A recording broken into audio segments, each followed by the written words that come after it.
Você já se perguntou por que os primeiros cristãos foram tão brutalmente perseguidos? O que os levou das catacumbas às arenas, enfrentando feras e a fúria de imperadores? Hoje, vamos mergulhar fundo no segredo sombrio da perseguição dos primeiros séculos. E o que a escritora Ellen White revelou sobre isso vai, sem dúvida, te surpreender. Fique comigo, porque esta não é apenas uma aula de história. É uma jornada para entender a essência da fé e a batalha espiritual que se desenrola desde o início dos tempos. Muitos pensam que a perseguição era apenas política, um choque entre a lealdade a César e a lealdade a Cristo. Sim, isso era parte do problema. Os cristãos se recusavam a queimar incenso aos deuses romanos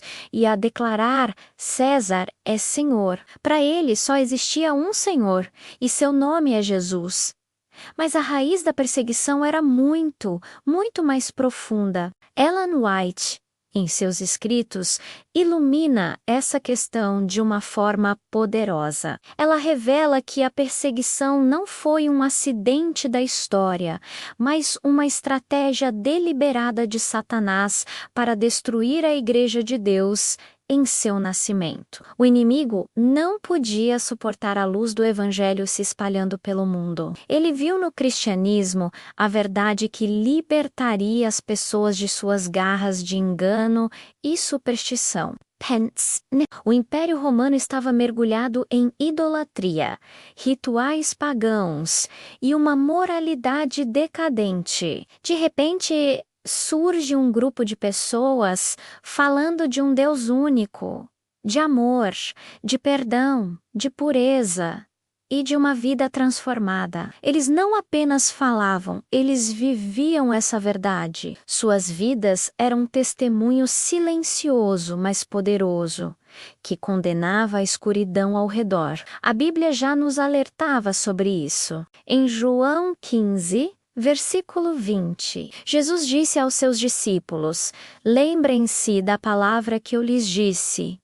Nenhum escravo é maior do que o seu senhor. Se me perseguiram, também perseguirão vocês. A perseguição não era um sinal de que estavam fazendo algo errado, mas sim de que estavam seguindo os passos exatos de seu mestre. O diabo usou o poder do Estado, o Império Romano, como sua ferramenta. Ele incitou o ódio e o preconceito. Os cristãos foram acusados de todo tipo de crimes absurdos, de ateísmo por não adorarem os deuses romanos, do canibalismo por uma interpretação distorcida da Santa Ceia, e de incesto porque se chamavam de irmãos e irmãs. Eram bodes expiatórios para todos os problemas do império, desde incêndios a derrotas militares. Mas aqui está o ponto crucial que Ellen White enfatiza.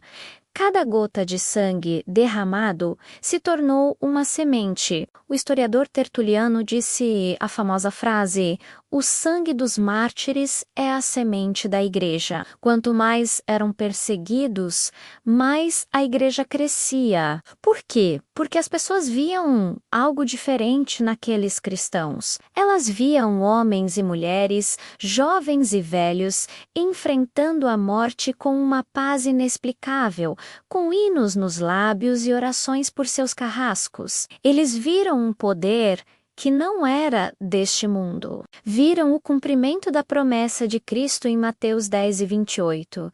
Não temam os que matam o corpo, mas não podem matar a alma. A coragem dos mártires era a maior prova da realidade da ressurreição e da vida eterna. Quando a perseguição direta, a violência física, não conseguiu destruir a igreja, Satanás mudou de tática. E essa é talvez a revelação mais chocante de Ellen White. Se você não pode vencê-los, junte-se a eles. O inimigo começou a trabalhar de dentro para fora. No secular for.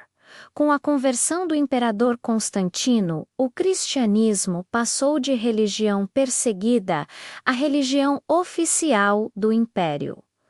Parece uma grande vitória, não é? Mas foi aí que o verdadeiro perigo começou. O diabo infiltrou a igreja com o mundanismo. As multidões pagãs entraram na igreja sem uma verdadeira conversão do coração. Para facilitar a aceitação da nova fé, muitas práticas e crenças pagãs foram cristianizadas. A adoração de ídolos foi substituída pela veneração de santos e relíquias. Festivais pagãos receberam nomes cristãos. A simplicidade do evangelho foi trocada por rituais complexos e cerimônias pomposas. Ellen White chama isso de o grande compromisso. Foi uma tentativa sutil e mortal de corromper a verdade de Deus. A perseguição com a espada havia falhado, então Satanás usou a popularidade e o poder político para diluir a fé. A igreja, que antes era pura e poderosa, começou a se comprometer com o mundo. A Bíblia também profetizou sobre isso. O apóstolo Paulo, em Atos 20, versículo 29, advertiu os líderes da igreja: eu sei que, depois da minha partida, lobos ferozes penetrarão no meio de vocês e não pouparão o rebanho. Esses lobos ferozes não eram apenas os perseguidores de fora, mas também aqueles que, de dentro, distorceriam a verdade. Essa mudança de tática da perseguição violenta para a corrupção sutil nos ensina uma lição vital para os dias de hoje. O maior perigo para a Igreja de Deus nem sempre é oposição externa, mas a conformidade com o mundo, a perda da nossa identidade e a diluição da verdade bíblica. Então, o que aprendemos com tudo isso? Primeiro, a perseguição é uma parte esperada da jornada cristã. Se vivemos uma vida que reflete a Cristo, inevitavelmente entraremos em conflito com os valores de um mundo que jaz no maligno, como diz Timóteo 3:12. De fato, todos os que desejam viver piedosamente em Cristo Jesus serão perseguidos. Segundo, a arma mais poderosa do cristão não é a força, mas a fidelidade. A coragem dos mártires não vinha deles mesmos, mas de uma profunda conexão com Cristo. Era a fé na sua palavra e a certeza da vida eterna que o sustentava. E terceiro, e talvez o mais importante, precisamos estar vigilantes contra a tática do inimigo de corromper a verdade por dentro.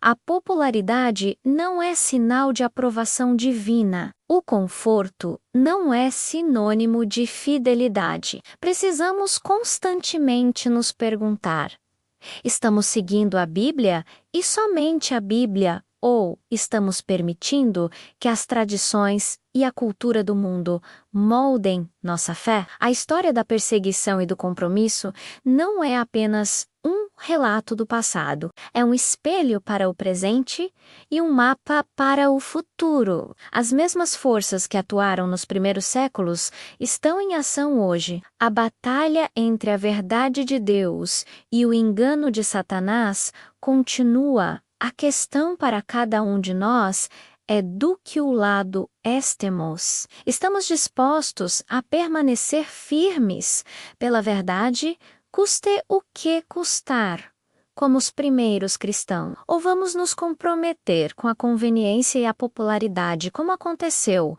quando a Igreja se uniu ao Estado? A revelação de Ellen White sobre esse segredo sombrio não é para nos assustar, mas para nos despertar, para nos lembrar que nossa fé é preciosa e foi comprada com o sangue de Cristo e defendida com o sangue dos mártires. Não podemos trotelar de forma leviana. Que a história deles nos inspire a viver com mais coragem, a amar com mais profundidade e a nos apegar à verdade da Palavra de Deus com todas as nossas forças. Porque a mesma graça que sustentou os mártires nas arenas está disponível para nós hoje, para enfrentarmos os nossos próprios desafios. Obrigado por ter ficado comigo nesta jornada profunda. Se este conteúdo tocou seu coração e abriu seus olhos para uma nova perspectiva,